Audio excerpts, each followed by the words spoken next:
My YouTube channel Ankit classes 23 में आप सभी का स्वागत है। आइए हम बेसिक मैथ की चर्चा करेंगे। देखिए दोस्तों, बेसिक मैथ जो होता है इसमें सभी लोगों को समस्याएं आती हैं। जैसे किसी को कैलकुलेशन करने में, किसी को दशमलव का गुणा भाग करने में इसमें प्रॉब्लम आती है, कुछ लोगों को भाग देने में प्रॉब्लम आती है, कुछ लोगों को जोड़ घटाने में प्रॉब्लम आती है, कहीं माइनस की गलती से पूरा सवाल गलत हो जाता है, कभी कभी आंसर नहीं जल्दी आते हैं। तो ये सब समस्याएं छोटी छोटी गलतियों की वजह से होते हैं और उन छोटी छोटी गलतियों को दूर करने के लिए मैं एक बेसिक मैथ का वीडियो लेकर आया हूं, जो आप लोगों को पूरी वीडियो लास्ट तक एकदम देखनी है और जो भी आपको समझ में नहीं आएगा वो आप कमेंट बॉक्स में बताएंगे, उसका वीडियो मैं दोबारा बनाने का प्रयास करूंगा। चलिए आते हैं टॉपिक पर। जैसे कि सबसे पहले आप बेसिक समझिए कि अगर मैं एक लिखता हूं तो एक तो मैं एक ही लिखूंगा, लेकिन अगर मैं एक के बाद में जीरो लगाता हूं तो इसके बाद भी मैं दशमलव लगा के जीरो लगा सकता हूं। अगर 10.0 लगा है तो भी इसको हम लोग 10 ही पढ़ते हैं, ठीक है। और जब कोई 10 के बाद ऐसे डबल जीरो लगा हो फिर दशमलव लगा हो तो भी हम इसे 100 ही पढ़ते हैं। ये दशमलव के बाद जीरो का कोई मतलब नहीं है। और इसे अगर हम कोटिमान के फॉर्म में लिखें, किसके रूप में लिखते हैं? कोटिमान। कोटिमान किसे कहते हैं? कोटिमान वो होता है जिसको हम 10 पे पावर के रूप में लिखें, घात के रूप में लिखें। जैसे यहाँ 10 है, 10 कितनी बार है? ये एक बार है ना, तो एक पावर लगाएंगे। यहाँ देखिए आपको 100 दिया गया है, तो 10 का कितनी बार गुणा कर देंगे कि आपका 100 आ जाएगा। तो आप सीधे जीरो काउंट कीजिए, कितने जीरो? 2 जीरो, तो 2 पावर लगा दीजिए। ऐसे अगर मैं लिख दूं यहाँ पर 3 जीरो, तो आप इसको किस फॉर्म में लिखेंगे? कोटिमान में। तो आप 10 लिखेंगे और यहाँ गिन लीजिए जीरो की संख्या 1 2 3, तो यहाँ पावर लगा दीजिए 3। अगर यहाँ 4 जीरो लगा हुआ है तो आप कोटिमान में कैसे लिखेंगे? 10। अब इसको काउंट कर लीजिए, 2 3 और 4, तो यहाँ 4 लगा दीजिए। इस प्रकार से जो दशमलव बाद में लगा होता है, इस प्रकार से कोटिमान में बदलते हैं। बहुत लोग कोटिमान बदलते हैं, गलत बदल देते हैं। बाद में रहता है उसको माइनस में लिख देते हैं, माइनस वाले को प्लस में लिख देते हैं, गलत बात है। छोटी छोटी चीजों को विशेष ध्यान देंगे कैसे कोटिमान में लिखा जाता है। और अगर दशमलव में यही आ जाए, जैसे 0.1, अब दशमलव देखो बाएं साइड जा रहा है, जब दशमलव बाएं जाने लगे तो पावर जो प्लस में जा रहा था वो माइनस में जाएगा। जैसे एक अंक बाएं गया है तब -1, माइनस का तात्पर्य है कि बाईं ओर जा रहा है, क्योंकि हम लोग जानते हैं कि संख्या रेखाएं जो होती हैं उसमें सेंटर पॉइंट पर जीरो होता है। सेंटर से दाहिने तरफ जाएंगे तो प्लस होगा, सेंटर के बाएं तरफ जाएंगे तो माइनस होगा। मतलब इधर बढ़ेंगे तो माइनस, उधर बढ़ेंगे तो प्लस, सेंटर पे जीरो होता है, ठीक है। तो अगर मैं ऐसे लिख दूं 0.01, तो हम इसको कोटिमान में 10 पे पावर गिनेंगे कितनी संख्या पहले दशमलव लगा? 1 2, पहले लगा है तब माइनस, बाद में लगा है तो प्लस। अब पहले कितनी संख्या हुआ? 2, 10 पे पावर -2। मैंने लिख दिया 0.001। तो कैसे लिखेंगे इसको? आप लिखेंगे 10, लेकिन ये दशमलव देखिए पहले लगा हुआ है तो क्या लगाएंगे? माइनस। कितने पर? 1 2 3, तो आप लगाएंगे 10 पावर -3। कोटिमान आपको लिखने धीरे धीरे आ गया होगा। 0.001 आप कैसे लिखेंगे? कितने अंक पहले आप लोग बताएं, इसको कमेंट बॉक्स में आप लोग उत्तर दीजिएगा, ठीक है। क्या आएगा, इसको हम कैसे लिख सकते हैं, ठीक है। और आगे बढ़ते हैं, बेसिक पॉइंट धीरे धीरे आप सीख। अब हम लोग आते हैं, कोटिमान तो आप सीख गए हैं, अब अंकों में कोटिमान कैसे बदलते हैं देखिएगा। जैसे मैंने लिख दिया 2.368, और मैं इसको अगर लिखना चाहूं तो कैसे लिख सकता हूं? इस संख्या को लगभग में कैसे लिख सकते हैं? लगभग में लोग जो लिखते हैं, लगभग का ये साइन होता है, ये चिन्ह है किसका? लगभग का। जब ऐसे लगा रहे तो समझ जाइए लगभग का साइन है। जब किसी क्वेश्चन को आप सॉल्व करें और आपको लगे कि आंसर हो सकता है पॉइंट के बाद कुछ हरी भरी कर रहा है, कुछ बदल रहा है, तो आप अप्रॉक्सीमेट मतलब लगभग का साइन ये बनाकर लिख सकते हैं, ठीक है। तो अब जैसे ये आ गया 2.368, आपसे कहा इसे 2 अंकों में लिखिए, तो आप 2 अंक में लिखना है तो आप देखिए 2 है, 0.3 है, 3 के बाद 2 ही अंक तो हो गया ना। अब इसके बाद नंबर चेक करो 5 से ज्यादा है या कम। 5 से अगर अधिक है, 5 से क्या है अधिक है, तो उसके पहले वाले में 1 जोड़ दिया जाता है। तो इसके पहले वाले में क्या कर दिया जाएगा, 1 जोड़ दिया जाएगा। तो इसका आंसर क्या आ जाएगा, जब 1 जोड़ेंगे आप इसमें, इस वाले में 1 जोड़िएगा तो 2 हो जाएगा 4। इसको ऐसे लिख सकते हैं लगभग में। क्लियर हुआ। मैंने आपको लिख के दे दिया 3.79 ऐसे दे दिया। मैंने कहा इसे 2 अंकों में लिखकर बताइए कैसे लिखेंगे। तो आप लगभग लगाएंगे और इन दोनों अंकों के बाद चेक करेंगे कि ये 5 से ज्यादा है या 5 से कम। 5 से ज्यादा है तो आप जो नंबर दिया गया है 3.7 में, इसमें आप +1 जोड़ देंगे तो क्या बन जाएगा लगभग में 3 ये तो आपका बराबर है, ये लगभग यहाँ आ रहा है 3.8 ये हो जाएगा। ठीक है। जैसे कोई क्वेश्चन आपको दे दिया गया, ऐसे क्वेश्चन आ गया 2.978 ऐसे क्वेश्चन है। आपको कहा एक संख्या में बताओ इसको हम लगभग में कैसे लिखेंगे। तो आप चेक करिए कि एक संख्या क्या है, 2 है, तो आप 2 लिखेंगे, ये तो करेक्ट वैल्यू है। लेकिन इसके बाद नंबर चेक करिए 5 से ज्यादा है 5 से कम। 5 से ज्यादा है तो इसमें +1 ऐड कर लीजिए तो आपका क्या मिल जाएगा, लगभग में क्या आ गया 2 और 1 3 हो गया। ये आंसर ठीक है। लगभग के क्वेश्चनों को इस प्रकार से सॉल्व करते हैं। ठीक है। अब आते हैं और भी आगे बढ़ते हैं। दोस्तों बढ़िया से सीखते रहिएगा, एकदम अच्छे से बेसिक मैथ आपको आ जाएगा। चलिए अब हम लोग चर्चा करेंगे बेसिक मैथ में, इतना तो आपका क्लियर हो गया। अब आते हैं, देखिए अगर प्लस का गुणा हम लोग प्लस में करते हैं तो आंसर आपका प्लस आना चाहिए। ठीक है। अगर प्लस का गुणा प्लस में होता है तो आंसर प्लस, लेकिन यदि प्लस का गुणा माइनस से कर दिया जाए तो आंसर माइनस आता है। और अगर माइनस का गुणा भी प्लस में हो जाए तभी आंसर माइनस आता है। लेकिन अगर माइनस माइनस का गुणा हो जाए तो आपका चिन्ह तो प्लस मतलब जुड़ता है, लेकिन आगे जो चिन्ह है वो माइनस उतरता है, क्योंकि माइनस माइनस जुड़ता है लेकिन चिन्ह माइनस उतरता है। वैसे अगर इसमें देखें माइनस प्लस में तो घटता है, प्लस माइनस में भी घटता है, प्लस प्लस में जुड़ता है। इस प्लस का मतलब होता है जुड़ना, प्लस का मतलब जुड़ना, और इस माइनस का मतलब होता है घटना। माइनस लग जाए तो घटाना हुआ है, प्लस लगा है तो जुड़ रहा है। इस बेसिक और आगे बढ़ते हैं, धीरे धीरे आप सीखते रहेंगे अच्छे से।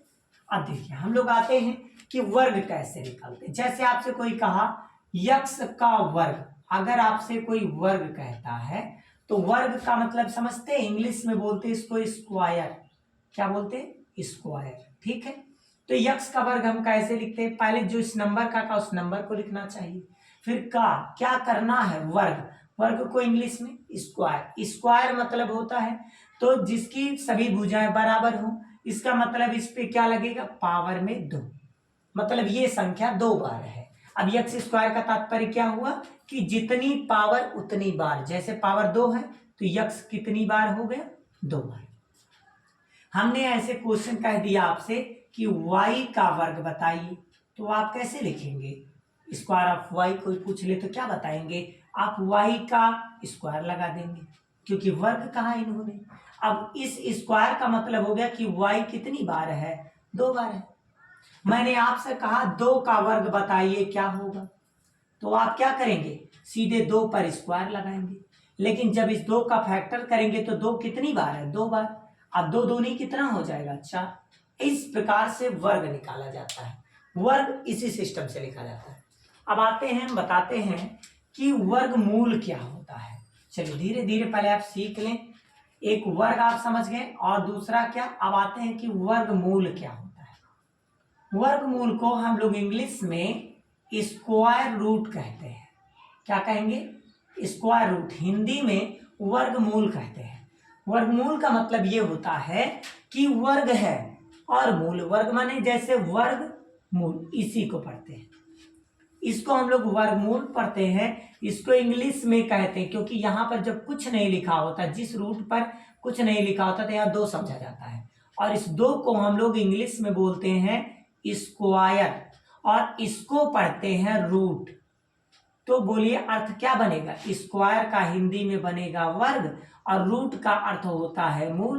तो बोलो मिलकर क्या बना, वर्गमूल।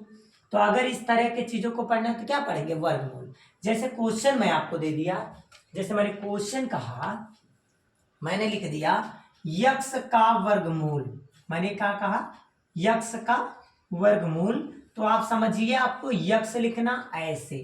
अब यक्स का क्या हो गया, वर्गमूल, इसी का नाम वर्गमूल है। क्यों, क्योंकि यहां दो समझा जाता है लेकिन दिखाया नहीं जाता। ठीक है, अब जैसे मैंने कहा 4 का वर्गमूल क्या होगा, मैंने क्या कहा, 4 का वर्गमूल क्या होगा। तो आप ऐसे लिखते हो ना, 4 को ऐसे 4 और इसका वर्गमूल हो गया। अब इसका वर्गमूल कैसे निकालेंगे, मतलब कि 4 को आप ऐसा कीजिए, इस प्रकार से बहुत लोग ऐसे फैक्टर करते हैं, 2 दूनी 4 और 2 एक नम 2। अब देखिए 2 कितनी बार आ गया, 2 बार, तो हम कैसे लिखेंगे, 2 गुणे 2। अब ये देखिए अंडर रूट लगा देंगे। अब यहां मैंने क्या बताया कि यहां 2 होता है लेकिन दिखाया नहीं जाता, क्योंकि हम बोले हैं ना वर्गमूल। तो इसका मतलब अगर ये 2 का जोड़ा बन गया तो इसमें से एक संख्या बाहर आ जाएगी, वही इसका वर्गमूल हो जाएगा। जैसे आपसे पूछे 4 का वर्गमूल क्या होगा, तो 4 का वर्गमूल 2 होगा। इसी प्रकार अगर क्वेश्चन ऐसे बन जाए, इसी प्रकार आप रफ और पेन लेके लगाते रहेंगे। जैसे मैंने कह दिया 9 का वर्गमूल क्या होगा, मैंने हिंदी में लिख दिया क्योंकि वर्ड में ये लोग कंफ्यूज होते हैं। 9 का वर्गमूल, तो 9 का वर्गमूल मतलब 9 को हम लोग इस प्रकार से लिखेंगे। अब 9 को बाहर निकालेंगे तो क्या बनेगा, 3 त्रिका 9, तो 3 त्रिका 9। तो ये देखिए जोड़ा बन गया या नहीं बन गया, 3 गुणे 3, एक जोड़ा बना, इसमें से एक संख्या बाहर आ गई 3। तो वर्गमूल इस प्रकार से निकाल, तो वर्ग और वर्गमूल क्लियर हो गया होगा। ऐसे ही आप एक क्वेश्चन का आंसर दीजिएगा कमेंट बॉक्स में कि 16 का वर्गमूल क्या होगा, 16 का वर्गमूल क्या होगा, इस टाइप का क्वेश्चन। चलिए और भी क्वेश्चन आते हैं। अब इसके बाद आते हैं घन क्या होता है। चलिए घन आपको बताते हैं। वर्गमूल सीखने के लिए आप 2 से लेकर के 20 तक का वर्ग आप याद कर लें, 2 से लेकर 20 तक के वर्ग को लर्न कर लीजिए, तो आपका कार्य आसानी से हो जाएगा। वर्ग और वर्गमूल में कोई प्रॉब्लम नहीं आएगी। चलिए आगे बढ़ते हैं। अब आ जाते हैं घन क्या होता है। घन को इंग्लिश में हम लोग क्यूब कहते हैं। क्या कहेंगे, क्यूब। क्यूब माने घन। जैसे अब लूडो की गिट्टी है वो घन है, पासा, लूडो की गिट्टी को ही पासा बोलते हैं, घन बोलते हैं। एक जो खेलते नहीं हो वो भी घन है। तो देखिए ये जो घन है, घन में क्या होता है, इसका तात्पर्य होगा कि उसमें 3 भुजाएं बनेंगी इस तरह से, इस तरह से देखिए, इस तरह से क्या बनेगी, यक्स वाई जेड। देखो यक्स वाई और जेड। तो हम लोग इसको कैसे लिखते हैं, अगर किसी का घन कोई कहता है, जैसे मैंने कहा यक्स का घन, मैंने क्या कह दिया, यक्स का घन। तो घन का मतलब होता है क्यूब, और क्यूब का तात्पर्य 3 से है, 1 यक्स, 1 वाई, 1 जेड, मतलब कितने हो गए, 1 2 3। तो कितने पावर लगाएंगे, 3। तो अगर ऐसे लिखा तो इसको कैसे पढ़ेंगे, यक्स क्यूब। अगर मैंने कह दिया वाई का घन बताइए क्या होगा, तो क्या पढ़ेंगे आप, तो ऐसे लिखेंगे वाई, और घन मतलब क्या होता है 3, वाई क्यूब। मैंने कहा जेड का घन बताइए क्या होगा, तो जेड का घन क्या लिखेंगे आप, जेड पे पावर 3। मैंने कहा 2 का बताइए घन क्या होगा, तो 2 का घन आप ऐसे लिख सकते हैं 2 पे पावर 3। अब कहा कोई मुझे आंसर बताइए ऐसे नहीं चाहिए, तो क्या करेंगे, 2 पे पावर जितनी बार रहेगा, जितना पावर उतनी बार। तो ये नंबर चेक करिए कितनी पावर, 3। तो इसका मतलब ये नंबर कितनी बार आएगा, 3 बार, 1 बार, 2 बार और 3 बार। 2 दूनी 4, 4 दूनी 8, आंसर क्या आ जगह 8 आ गया। ऐसे ही अगर हम कह दें आपसे कि आप बताइए 4 का घन क्या होगा, 4 का घन क्या होगा, तो आप कैसे निकालेंगे, 4 का लगाएंगे क्यूब, इसका मतलब 4 कितनी बार होगा, 3 बार, 4 गुणे 4 गुणे 4। अब 4 चौका 16, 16 चौका 64, इस प्रकार से लिखेंगे। हमने आपसे कहा 11 का घन क्या होगा, अब 11 का घन आपको निकालना, तो कैसे लिखेंगे, 11 का क्यूब कैसे लिखेंगे, 11 गुणे 11 गुणे 11, 11 ग्रहियम 121, 121 ग्रहियम 1331। इस प्रकार से आप लिखते हैं और घन इस सिस्टम से निकालते हैं। अब आते हैं घनमूल क्या होता है।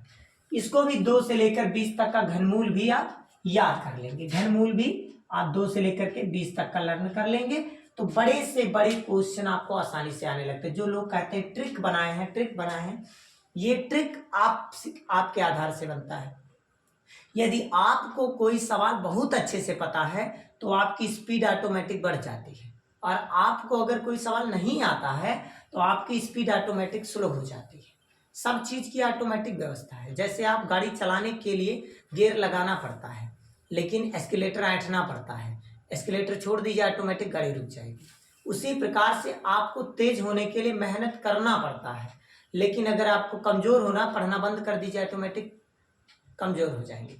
कुछ चीज़ों की ऑटोमेटिक व्यवस्था है, ठीक है, उसकी व्यवस्था करने की ज़रूरत नहीं है। तो तेज होने वाले सीखते रहें।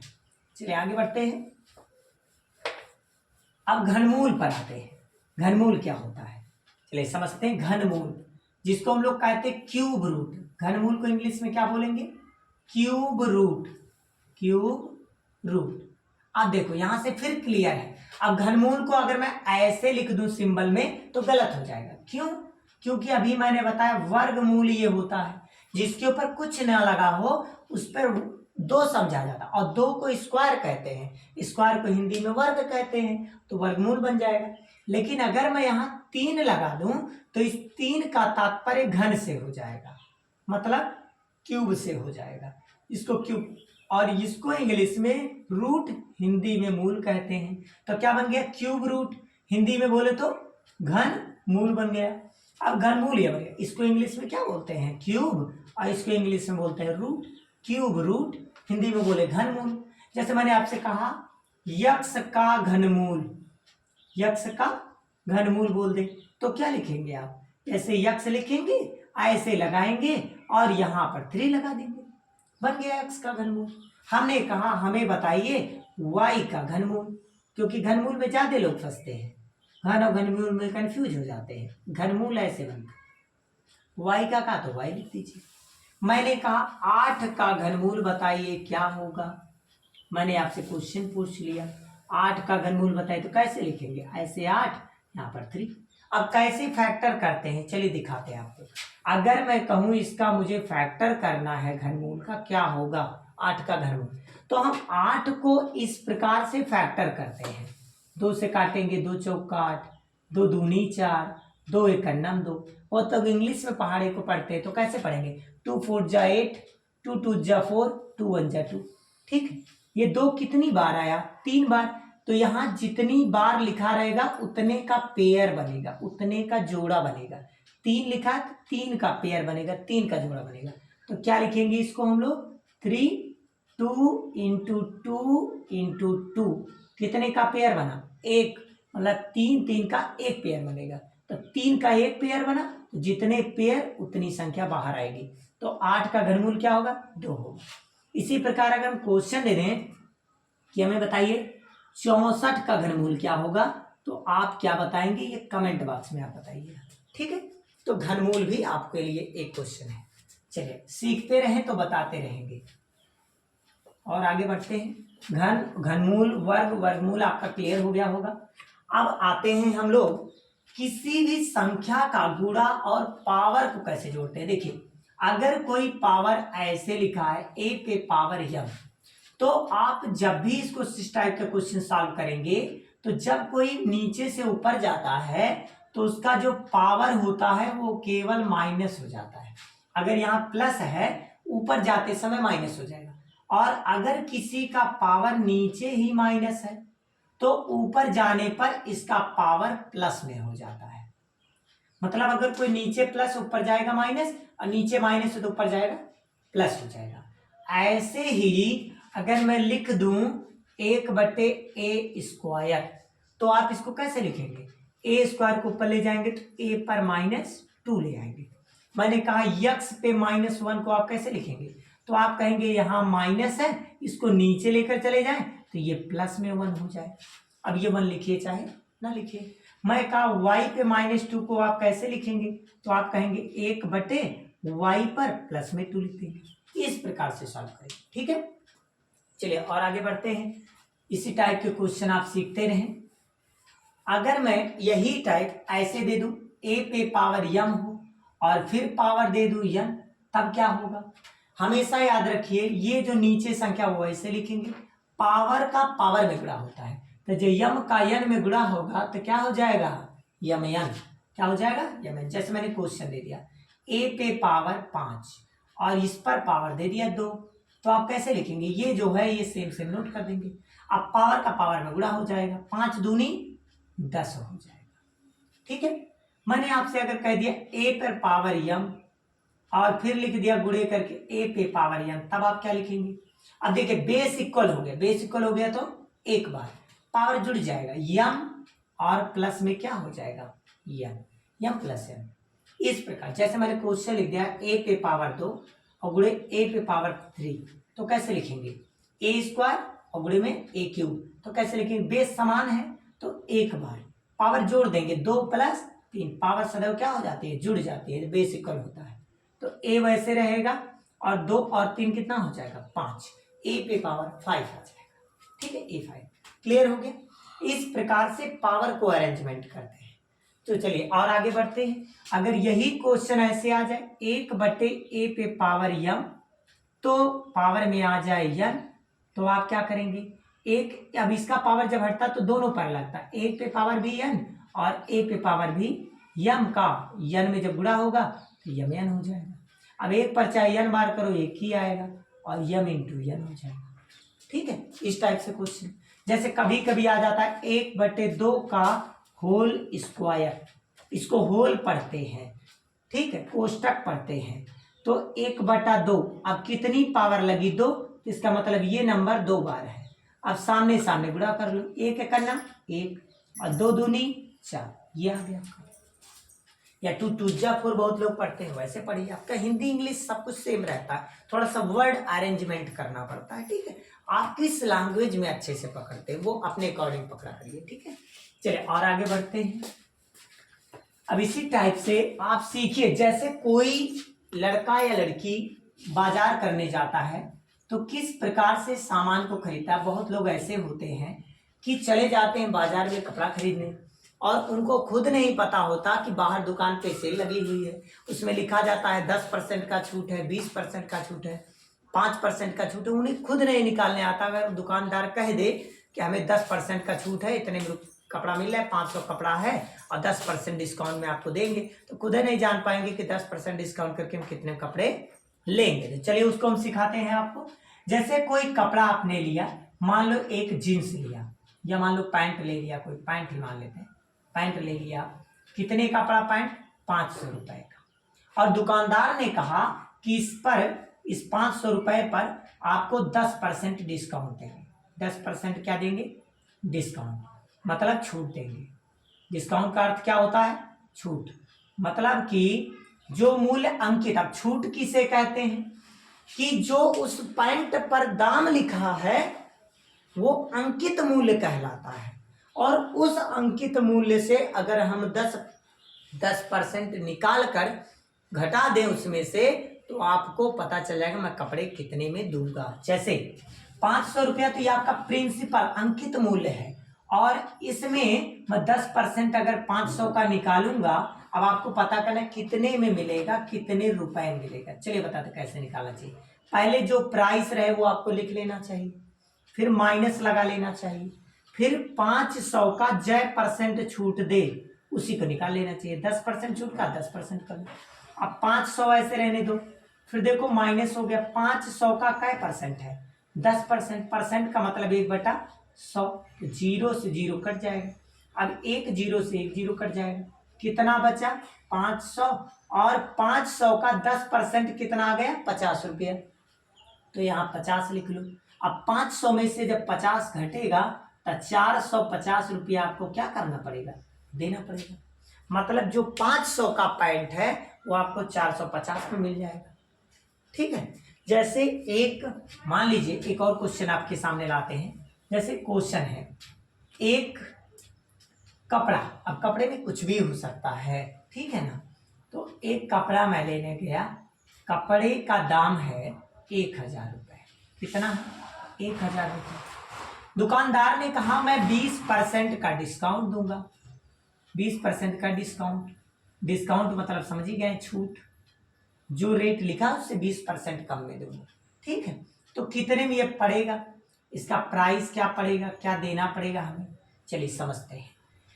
अब हम लोग अगर समझे तो 1000, मैंने अभी 2 मिनट पहले बताया, जो रुपया है वो पहले लिखिए, फिर माइनस लगाइए, फिर 1000 का कितना परसेंट डिस्काउंट मिला है, 20%। तो यहाँ लिखिए का 20 का माने गुणा, अब 20%, परसेंट माने 1/100। जहां परसेंट लग जाए, परसेंट का तात्पर्य होता है 1/100, ठीक है। 0 से 0 कट जाएगा, 1 0 से 0 कट जाएगा, कितना बचा 2, और इधर बचा 100, 100 दूनी 200, तो कितना हो गया 1000 में से 200 घटाएंगे तो कितना बचेगा 800 रुपए को, 800 रुपए का आपको कपड़ा मिल जाएगा, ठीक है। इस प्रकार से आप निकालते हैं। किसी कोई भी अगर पूछता है आपसे तो आप ऐसे बता लेंगे। जैसे आपसे परसेंट पे कोई क्वेश्चन आ जाए कि बताइए 10% का मतलब क्या है, 10% का मतलब हो गया 10, और परसेंट का मतलब होता है 1/100। और देखिए 1 0 से 0 कट जाएगा, बचेगा आपका नीचे 1 0 आ गया 10, ठीक। अब अगर आप इसको दशमलव में बदलना चाहते हैं तो आप कैसे बदल, नीचे जितने जीरो होते हैं उतने अंक पहले दशमलव होते हैं, 1 0 तो 1 अंक पहले दशमलव, यही होता है 1/10, ठीक है। यही चीज अगर मैं आपसे कह दूं 20% का मतलब क्या होता है, तो आप 20 लिखेंगे, परसेंट का मतलब 1/100। अब इस 0 से 0 को कट कर देंगे, 2 1 9 2 25 10, 1 बटा क्या आ गया 5, इस टाइप से क्वेश्चन। भाग देंगे तो 1 में बताइए क्या 5 का भाग जाएगा, नहीं जाएगा, तो 0 दशमलव लगाएंगे, तब यहाँ 10 होगा, तब 5 से भाग देंगे, 5 दूनी 10 कट जाएगा, तब यहाँ शेष पर 0 आ जाएगा, क्या आया भागफल 0.2। इस प्रकार से लगाते हैं, ठीक है। इस प्रकार से क्या निकालते हैं, परसेंटेज, किसी का भी परसेंटेज निकालो, और जो आए उसको आप मूलधन में से घटा लीजिए, जो अंकित मूल्य है आपको निकल जाएगा, आपने निकाल लेंगे यहाँ से मान, कोई भी मान निकालना चाहते हैं, ठीक है। ऐसे और भी वीडियो, प्यास लगे पानी होने भी पी ले कुछ।